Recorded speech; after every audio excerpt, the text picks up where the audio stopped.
દિનેશભાઈ આપણી સાથે છે. દિનેશભાઈ, ગઈકાલે પ્રેસ કોન્ફરન્સ કરી એના બાદ પલકબેનનો એક વિડીયો સામે આવ્યો છે જેમાં એવું કહી રહ્યા છે કે પોતાની મરજીથી ગયા છે અને કોઈ દબાણ વગર એમને લગ્ન કર્યા છે, તો એમના પરિવારને હેરાન કરવામાં ન આવે.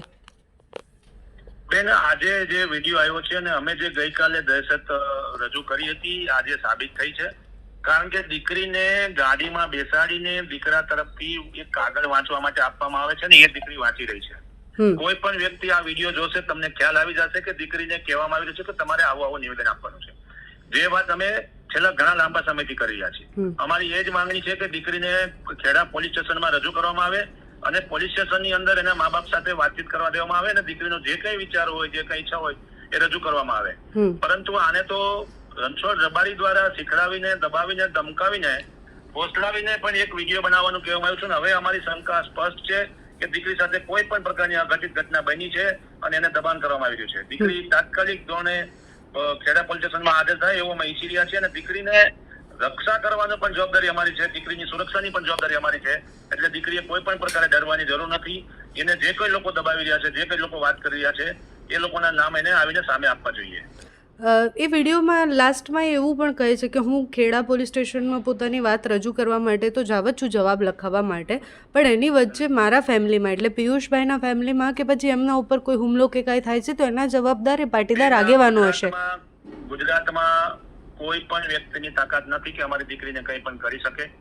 અમે ફરીથી તમને કહીએ છીએ કે દીકરી આવીને અમને વાત કરે અને એની સાથે જે કંઈ ઘટના બની છે એ અમને રજૂ કરે. અમે એના માટે સક્ષમ છીએ. દીકરીને સુરક્ષા આપવાની જવાબદારી પણ અમારી છે.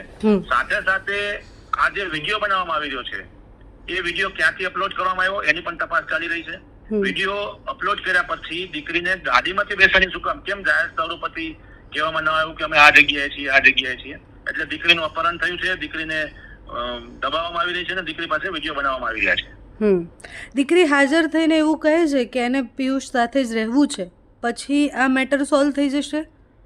બેન, અમે ઈચ્છીએ છીએ કે એની જ્યાં ઈચ્છા હોય ત્યાં અમે જવા દઈશું, પરંતુ 1 કલાક કે 1 દિવસમાં દીકરીની સ્થિતિ સમજી શકાય એવી સ્થિતિમાં નથી. અમે ઈચ્છીએ છીએ કે પોલીસ એને લાંબો સમય આપે, દીકરી સાથે બેસાડે અને દીકરીને એકલી એના માતા પિતા સાથે બેસાડીને વાતચીત કરવાનો સમય આપે.